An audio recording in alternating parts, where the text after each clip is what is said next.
we got 4 teams up in the AA list here: Lions, Cardinals, Bucks, Raiders. Wow, okay.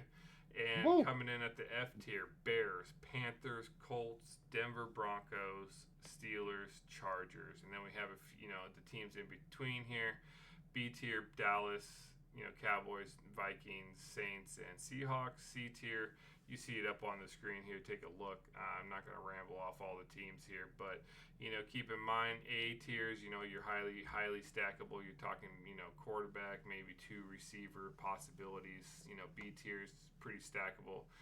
C's you're looking at maybe lower owned stacks here and some money savers. D tier and F tier, you're really more or less looking for one-off players.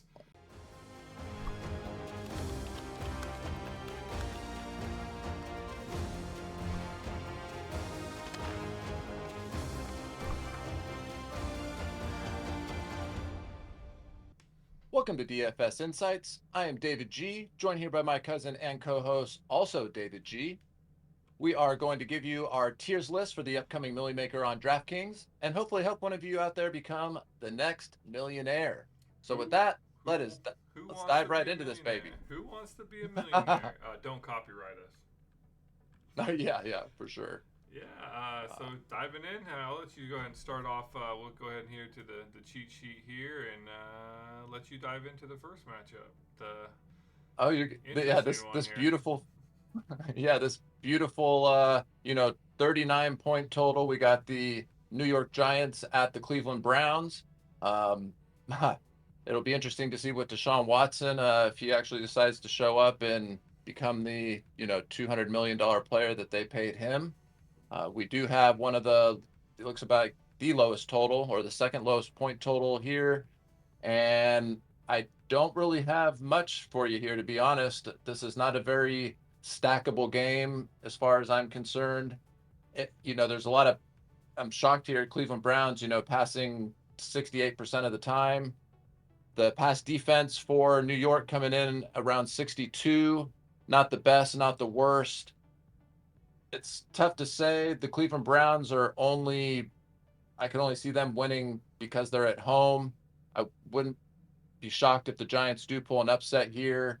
As far as picking some fantasy players from either one of these teams, maybe a defense since it's going to be one of the lower scoring games, may be viable or a kicker. But other than that, I don't Oh, really see a whole lot here. well, maybe kicker if we were playing FanDuels, but If we're Yeah, not. hey, I'm hyped on all the single game stuff, so I'm a big showdown slate guy, and I always get caught up with that. So that's my bad. Uh, So yeah, do you see any fantasy relevance here between these two teams? no, we got the Browns and the Giants both in our tiers list at a rank of a D. I can see potentially one-off players, maybe the Browns defense, maybe a receiver from the Giants, but other than that, I'd probably tend to probably avoid this. It's a below 40 points total for overall. 23 implied points for the Browns, 16 and a half for the Giants. So I would recommend if you had to do a one-off to save some salary, I think Browns defense will probably be higher than Yeah. a lot salary-wise. So maybe a Giants receiver came in. Neighbors is pretty good there. Wayndell Robertson, things like that. They could maybe be potential salary savers, but other than that, I'll probably tend to avoid this game. Nice, right on. I'll let you take the second game here with the Colts and the Bears. Moving on, Colts, Bears. Colts we have coming in at the good old F tier, and Bears coming in at also the F tier. This is, to me, anyways. I believe you actually, when looking at it, had the Bears slightly higher. I just don't see really them, and it has nothing to do with Caleb Williams. It has nothing to do that I'm a Green Bay fan. It just has to do, yeah, Caleb Williams might be it might be the Bears' future quarterback, but with that offensive line they have, they're not going anywhere. Defense wise, it's kind of what's really been keeping them in these games. So a defense potentially, I can see maybe a one off, here. I think the Bears defense might be definitely lower salary wise than the Browns. 43 game total, 43 and a half. Yeah, Bears defense, we're looking at, 63 run defense, 81 pass defense. Colts, throw 64% of the time, so that could be potentials there for picks and things like that. And Colts, I just don't have anybody for the Colts to play. Nothing that I would, stackability, ownership, salary wise, that I could see viable in this matchup. Yeah, I don't really have anything to add to that. I agree with everything that you said there. So we could move on to the Houston Texans traveling to the Minnesota Vikings. This should be a great matchup. We got the projected total here at 46. We got the spread of 2 point spread. So definitely anybody's game. We got CJ Stroud, of course, seems to always be live. And if I'm looking over here, the Houston Texans are throwing the ball 57% of the time, running about 42% of the time. My Niners are coming off a loss to the Vikings. Their defense is solid. They have a great run defense as far as the Vikings go. We're up there in the up is one of the best around 77. Their pass defense at 79. So this will be a great test for CJ Stroud. I do think he is one of those guys though that is still going to come out, show up and show out. So definitely there's some stackability here. Nothing nothing too major. I know I know the main receiver is still out with that game. Stroud is the most expensive quarterback still, regardless of the matchup at 7,100. Actually, that's a lie. I'm sorry. I'm directly on that game, but he's coming in at 7,100. And their receiving core, they got Tank Dell. Looks like Jefferson's questionable. Sorry, Justin Jefferson. That's on Minnesota. that is Minnesota. So that'll be interesting to see if he plays or not. As far as what the spread's saying, it sounds like he's going to try to give it a go. I wouldn't be surprised just based off of the spread. But with the Texans, they do have the solid tight end with Schultz. And again, Nico Collins questionable. Stephon Diggs has been solid lately. He is up at 6,600. And and again, Tank Dell, 5,200 might feel a little overpriced at the moment, but he is going to show up here at some point and have a game. The question is it going to be this one? The Minnesota does have a great defense, so it might not be. What are your thoughts on this game? Yeah, I think stackability. I mean, we have Texans coming in at this. We have them at the C tier, and we have Minnesota at the B tier, and I think both teams are very stackable. Texans coming in, like you mentioned, C.J. Stroud, Nico Collins, Diggs, Tank Dell, Schultz. Plenty of players to do. A quarterback stack with two receivers, one receiver. Things like that. Unfortunately, with Texans, they're pretty high price, like you mentioned, 7,100 for C.J. Stroud. Nico Collins comes in at 73, 66 for Diggs. Tank Dell, if he can get to where he was at last year before his injury, 4 or 5 quick touchdowns. He was balling out. So it would be nice to get some production from him to make that viable. Minnesota, on the other hand, I think we have them at the B tier because they're basically in the same kind of thing as Houston. It's just I think their pricing is a little bit, their salary is a little bit better. Coming in, Sam Darnold is 5,500, and with Yeah. Jefferson, obviously this will depend on if Jefferson plays or not. Obviously, without Jefferson, that takes a huge hit there. But Addison, I think Addison's still out, but Naylor, and then you have Hawkinson or Oliver as the tight end. So I think there's very viable options, stackability wise, on Minnesota, and with the high game total coming in at basically 46 points. I could see that would be some of those players being up in the lineup there. So And one other thing, key injury for Houston. Keep your eye on Joe Mixon. He is questionable, the running back for Houston. He did not participate in practice today, so just something to keep your eye on as well for Houston when looking to stack that game. So moving on up and out, I'll let you take the next one. so probably one of the probably going to be the most highly stacked games here. Carr's off to a crazy start for the Saints. Saints or Eagles coming into New Orleans, 49.5 point projected total there. That's implied 26 points for the Saints, 23.5 for Eagles. So Saints have just been balling out of control. I think watching that last Saints game, it was Carr's like 15 drives to start the season, and he scored on every single one, which is insane. Yeah. And I think most of those, Kamara had a game, 4 touchdown game. I don't see him having another 4 touchdown game, but at the rate they're going, they're looking pretty good. So they are running the ball 61.6% of the time, passing at 38.4. The good part about that is Kamara is benefiting from actually both of those. He's in the run game and highly in the pass game there. So that might be even a good stack there with the quarterback. But with that, with all the production Carr's been having, you're looking. I mean, he's still coming in at 5,800, which is great. Kamara obviously 7,500, but then his receivers are actually fairly cheap. Shaheed 5,300, Wilson Jr. 3,500, Olave 6,300. So you can get a pretty decent stack in Saints. Now you just got to think, can they keep that production up, similar to the first two games? Eagles, defense isn't looking too good the first two games. 43 run defense, Atrocious. 57 and 57.6 pass defense. So I think Carr could light them up here. We have Saints? Yeah, Saints at the B tier, Eagles coming at the C tier. Eagles are they're good stacks, but they're very high priced. You can do Jalen Hurts with just a one receiver stack, which might save some salary, because Jalen Hurts, you just got to hope they get to that 1 yard line, and then they just push their way. And that's how Jalen Hurts will start racking up some good fantasy points there. But he hasn't, I guess, necessarily looked too great in the last few games, so be keeping an eye It's on tough. this one. Yeah, he had a great entire game to me last game, except the final 2 minutes. So, and I mean, that is crunch time for sure. We got AJ Brown alert. He's doubtful. So that is huge for sure.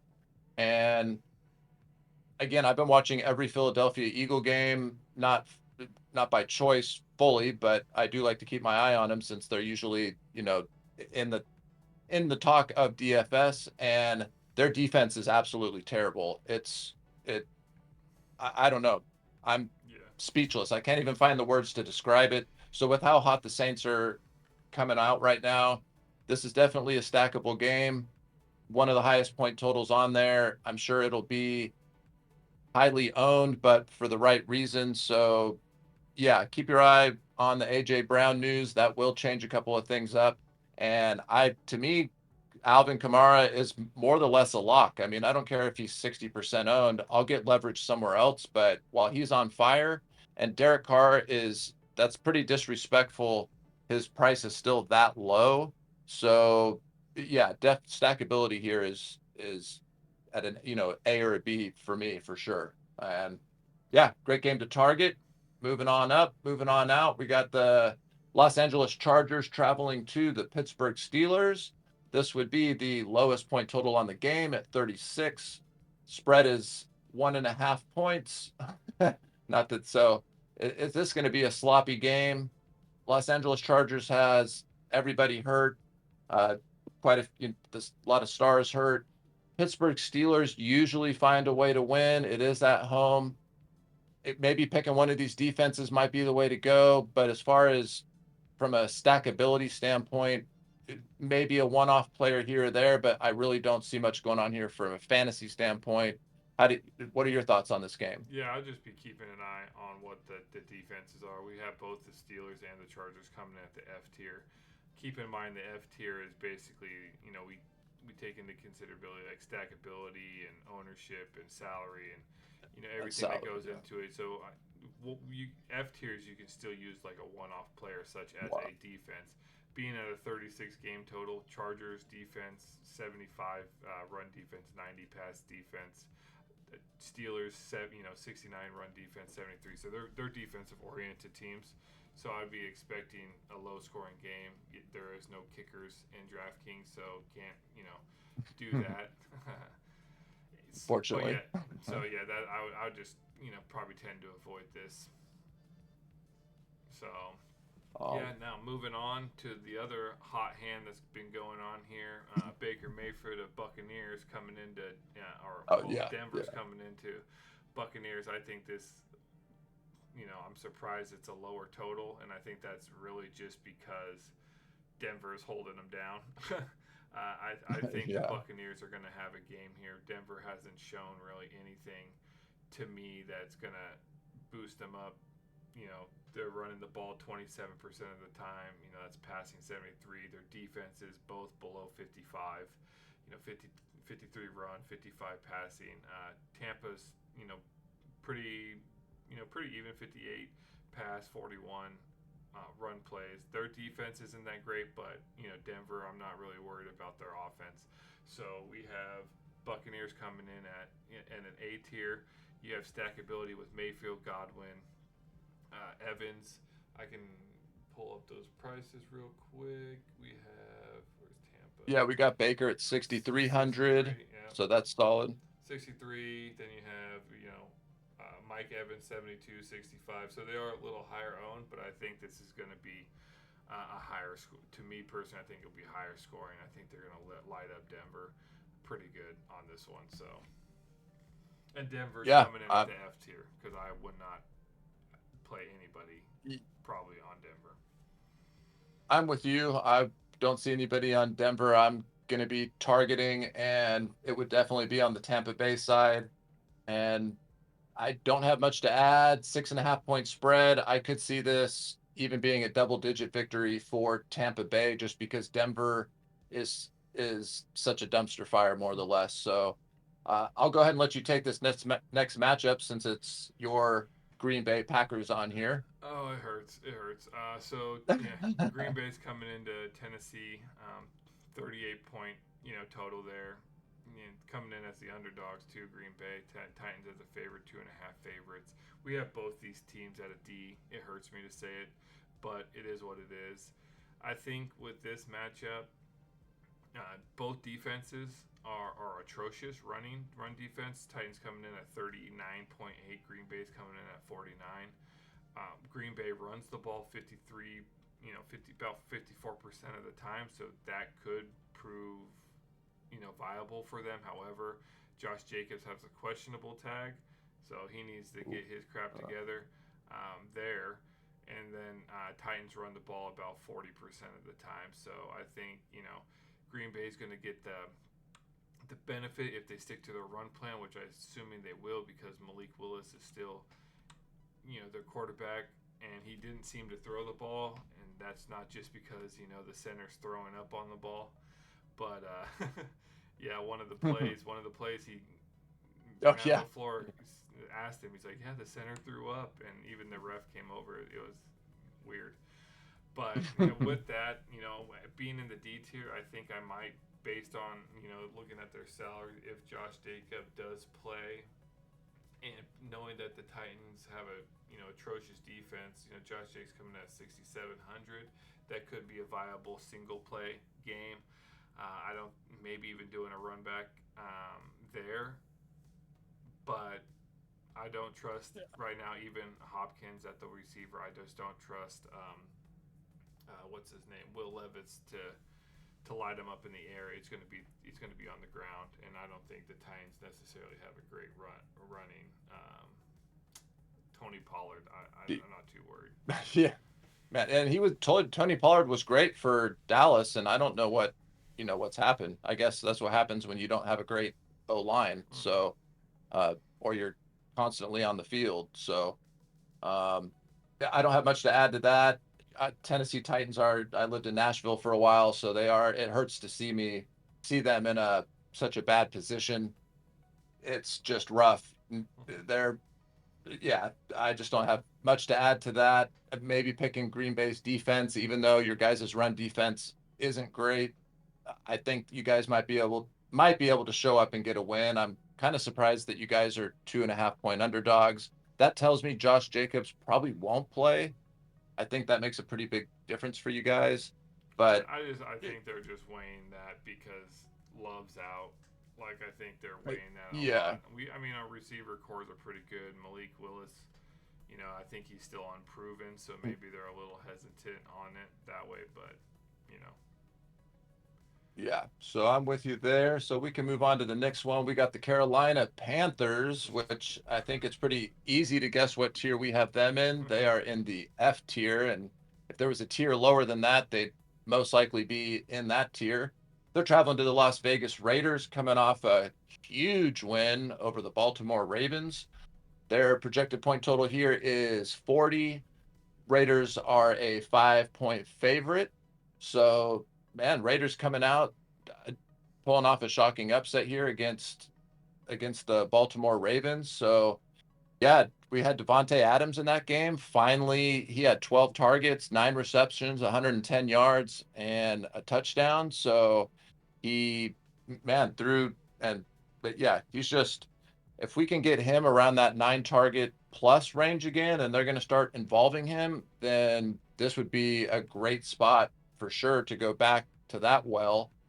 His price is up at 7,600, where it might feel like you might be chasing, but again, we're going against the worst team in the NFL from every single player to the GM to the coach, just you name it, they're terrible. So I definitely, we have the Raiders, I believe, in the A tier. They're in the A or the B from a stackability standpoint. oh yeah, I, you know, really take your pick to me with however you'd want to go. Gunther Minshew, even I saw his price is still definitely reasonable. I'm surprised they didn't shoot him up, but at 5,300, could he hit 20 fantasy points? He's still, he had a 12-point fantasy game and a 13-point. You are going to need more than that from your quarterback if you're going to take down $1 million.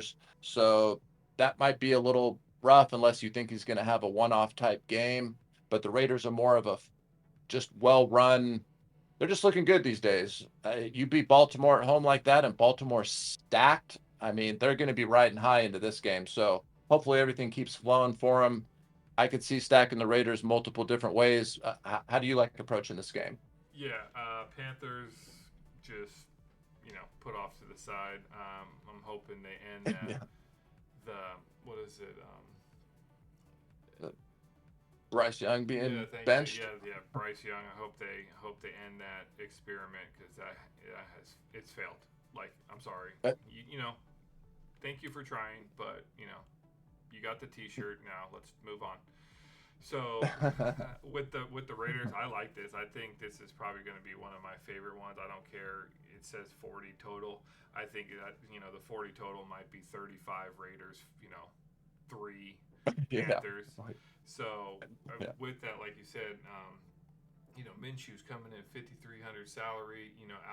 Madison 5,400. Devontae Adams the highest price at 76. But then you have Jacoby Myers 51, and probably one of the best tight ends right now in football, and in my opinion, is Bowers, their tight end. He is lighting it up Yeah. right now. Week 1, 12 fantasy point, 11.8.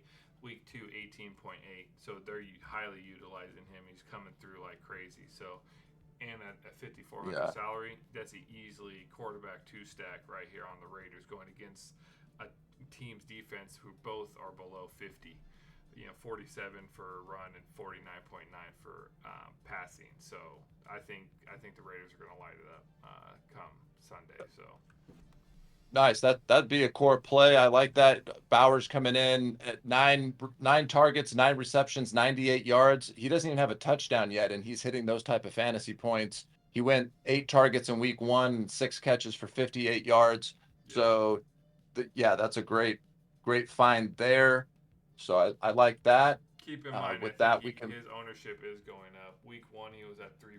Week 2, he's at 11.4. So I bet you Okay. he'll be going up, especially coming against Carolina. So moving on here, Yeah. Seahawks versus the not so hot Dolphins now.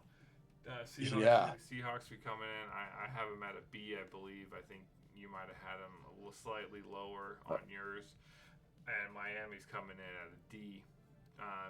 Primarily, I'm saying 41 and a half total there. That's 23 implied points for Seahawks. 18 and a half for Dolphins. 4.5 favorites for the Seahawks as well. Uh, Dolphins, I think they have a lot of great one-off players. I Yeah. just don't know. I don't think they've announced who is it going to be. Skylar Thompson is who's going to be starting, so I don't really have too much data or maybe even faith in him. I know, I mean, his receivers are great, Hill and Waddle and things like that, but can he get them the ball? I think Achan would be a great one-off player Yeah. here, for sure. So that's why it's more in the D tier. It's not because they're a terrible team and terrible players. It's just they have great one-offs. The stackability to me is not there. Seahawks, on the other hand, coming in, Miami does not have the best pass defense at all. They're about there with the Panthers, 49.1. So I have a feeling the Seahawks, stackability wise, coming in, very cheap. Geno Smith. It hurts me to say it because I don't think he's that great, but 5,600. You can stack him. Metcalf isn't that high, 6,300 there. Smith, Jackson Smith is only 5,400. Tyler Lockett, 51.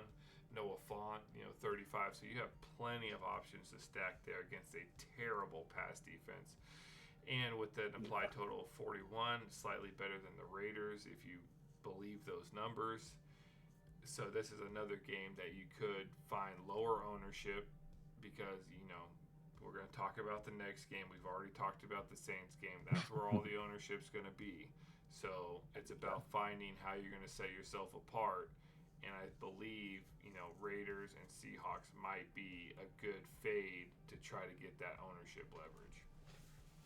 For sure. And it's key, even though we are talking about some of these D and F tier teams, finding the right one-off person who is sub 10% owned is another way when you're eating some chalk in other areas. So again, when we have someone in an F tier or a D tier, please do not just skip over them. That is not the meaning behind it. Definitely take a look and see if there is a guy from some of those teams that is viable. Yeah, So and just want to.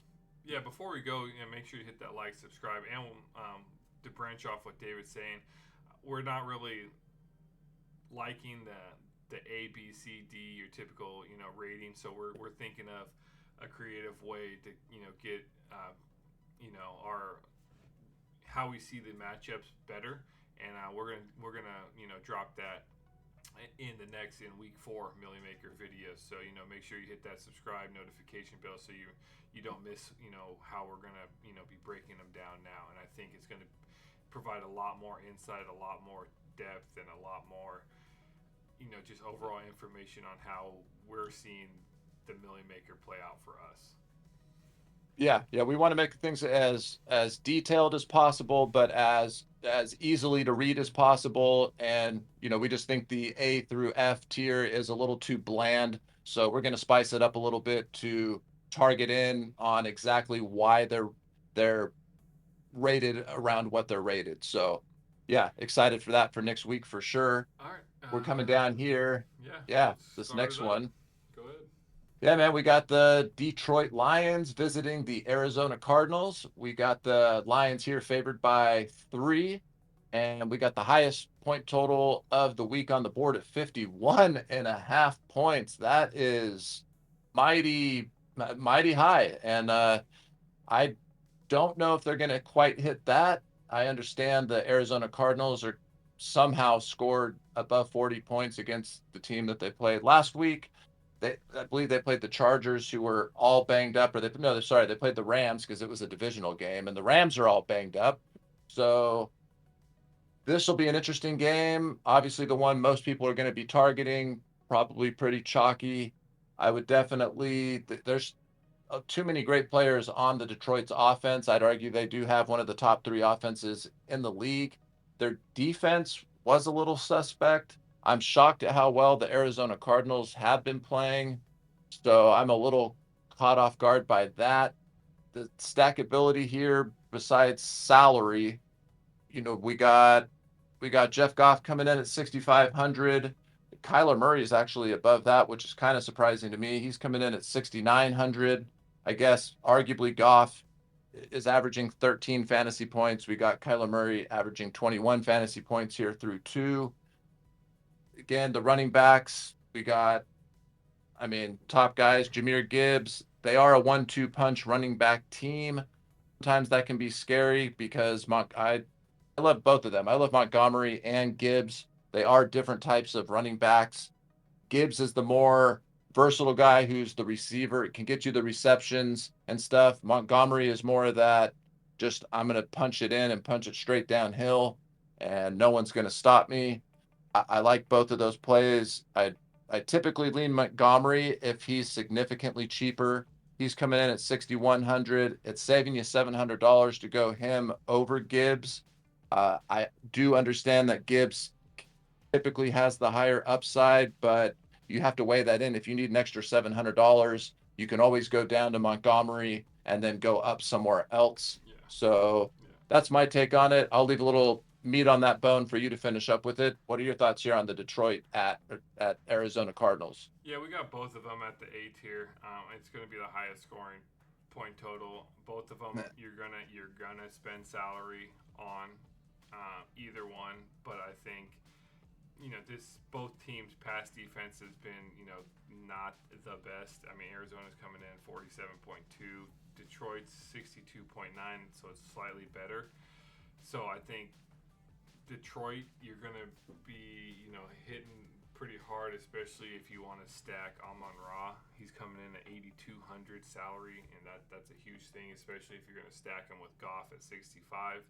So that's quite a big hit there. So just keep that in mind. You might, hope St. Brown fails, and then you can, come with Jameson Williams, and you just gotta hope Brown doesn't have a game. So, but I like this game. I'll definitely be having some stacks from this game for sure, especially Arizona. Kyler Murray's looking pretty good. And if I had to say, the weakest part of the Detroit defense would be their secondary. I know they did do some improvements in the offseason and stuff to try to shore it up, but I think they just lack cohesion right now. Obviously, I believe it will get better as the season goes, but until now, I think Kyler Murray can slide him up, and he's coming in 6,900, 7,400 for Harrison Jr., who had a great game last game. I think 2 touchdowns. So, I mean, he had a great first quarter. He didn't do too much the remainder of it, but I think he had like 4 catches, 130 plus yards, and then 2 touchdowns in the first quarter, and then he didn't really do anything else after that. So Trey McBride is another really good tight end. They've highly utilized him for Arizona, so you can potentially stack Kyler Murray, Harrison Jr., and then Trey McBride. That's pretty expensive, but if the totals are what they say they are, then there's going to be quite a bit of points to go around. Yeah, nice. I like that. If you want to kick us off here on the next one, I'll take the last one for us. We can start it off. Baltimore Ravens or Dallas Cowboys. 48. Totals should be a high-scoring game. Thought Baltimore's defense is slightly better. Dallas's run defense is coming in pretty bad, so that's not looking too promising for Dallas, especially with Lamar Jackson, continuing to run, and then coming in Derrick Henry here. And not to mention they have Justice Hill, so that's kind of scary having 3 different run options. So who's going to get that touchdown? But we have Ravens coming in at the C tier, and we have the Dallas Cowboys coming in at the B tier. I think B tier for Dallas simply because I think they need a win. I think Dak's going to come through. I think Dallas is probably going to get this one if I had to, pick. And I just like this, his options more, CeeDee Lamb. The only problem is that I think it's just a pretty high price. Lamb's coming in at 8,800, but you can do a Prescott, Cooks 5,500 for Cooks. I like Shoemaker. If he stays cheap at 3,300, the tight end there, if Ferguson still remains out. So keep in mind there, and then Baltimore. This could be a potential. Maybe doing a one-off, either coming in with Derrick Henry because it looks Dallas run defense terrible, or even using Lamar and hoping he Yeah. has one of those 100 plus rushing yards games and two running touchdowns, and then that would be a good one-off QB, and then you can just find value elsewhere. I wouldn't necessarily stack a receiver with Lamar yet. Yeah, I'm with you. Anything, maybe stack a tight end, maybe, even though they have two and it's not fully sure. One, I know in week one it was likely, and then in week two, I know likely wasn't likely. I know that much. Uh, um, so personally, I think the Ravens are going to win this. I think that they're struggling with their identity. They have so much talent on the offensive side of the ball, and in their past losses that they've lost over their last 6 games, they're running the ball the least they ever have. And why did they lose the AFC Championship game? Because they were not running the ball. When they were running the ball most of last season, they were dominant, they were winning, and now they have freaking Derrick Henry. Like, what are you guys doing? So I think they're going to go back to running the ball. And Dallas's run defense is ranked the worst on here at 34. It's absolutely atrocious. And I just don't see how Baltimore Ravens go 0-3. The Cowboys, it's about what team's more desperate right now. I know you could argue it's both of them.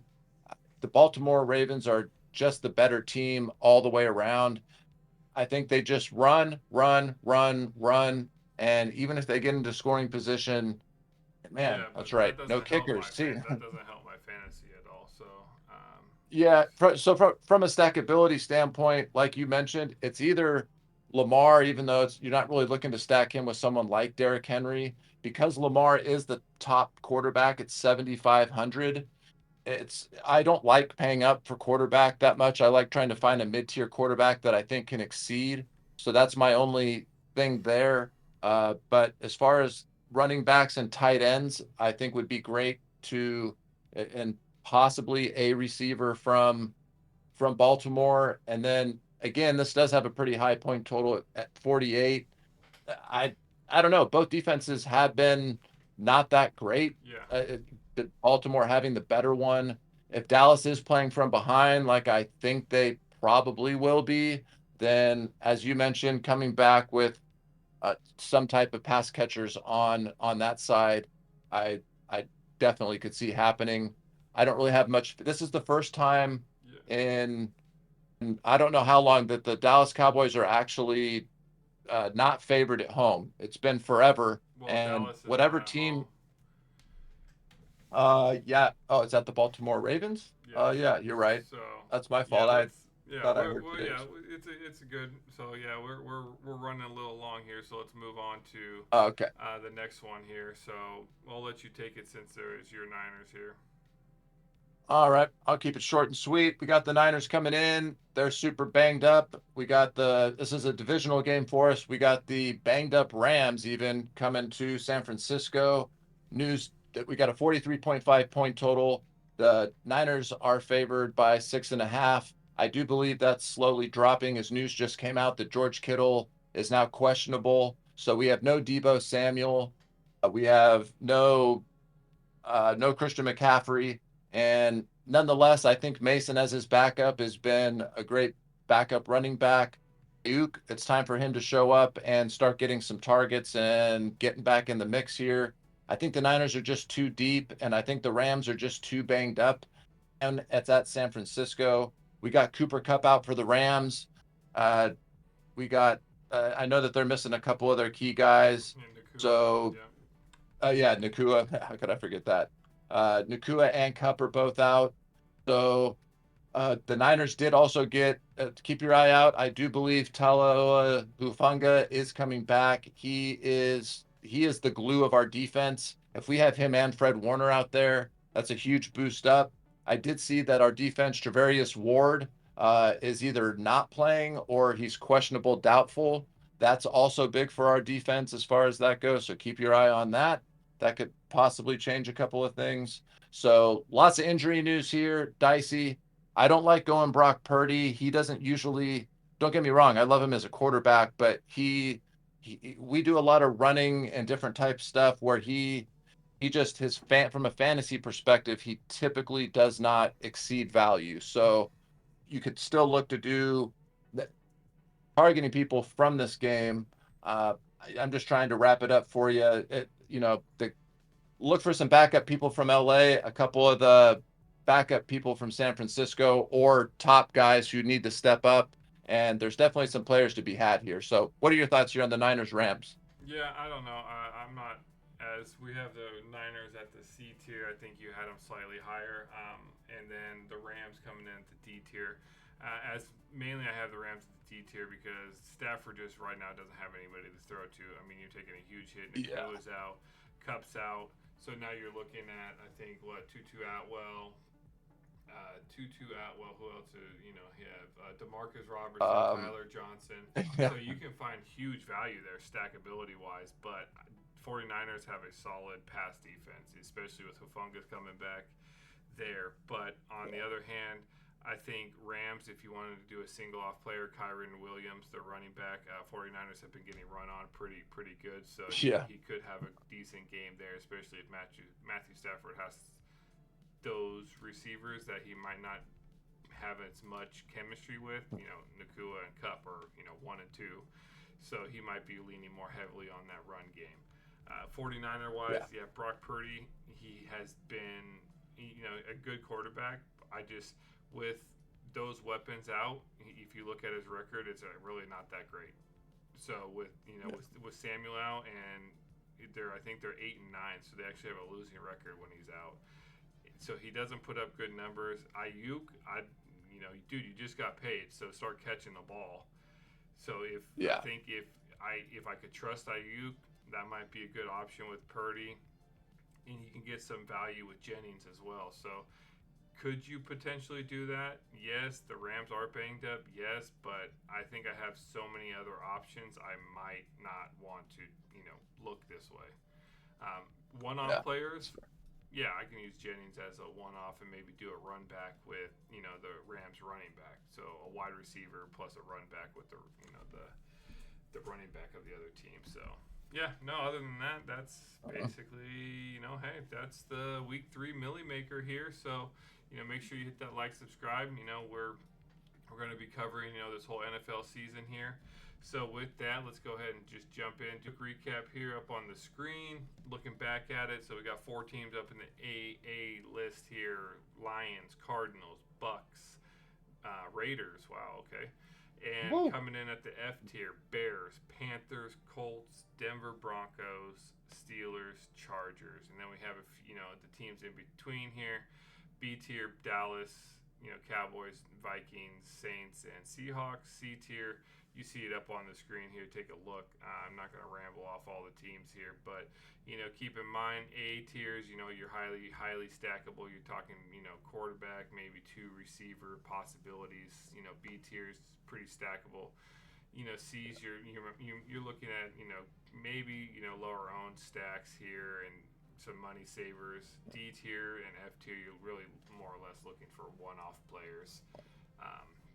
With that, so David, another week. We got this Milli-maker coming up, so hopefully we get I win $1 million or you win $1 million, and anybody wins $1 million. So with that, we do cover FanDuel single game slates. We'll be covering the Monday night game, I believe. We haven't decided which one yet. It'll probably be the one that has the 100K to first. That's obviously the most bang for your buck, so we'll cover that one. But both of the games aren't that great, to be fairly honest. But hopefully there's some potential to win some money. And with that, we do also cover UFC main slates here. We had the week off, so we're getting this video out a day early to help potentially more people. So with that, good luck. This is DFS Insights, and do you have anything to say before we go? All right. Again, please like, subscribe, and if you guys have any questions, comments, or what you think about our tiers, please drop that down in the comments. What do you guys think about the rating system? Who do you guys have as the most stackable team? you think we got anything wrong that seems outlandish or crazy, we'd love to hear from you. And good luck to everybody out there. Hope you guys make a lot of money. We'll see you guys on the next one.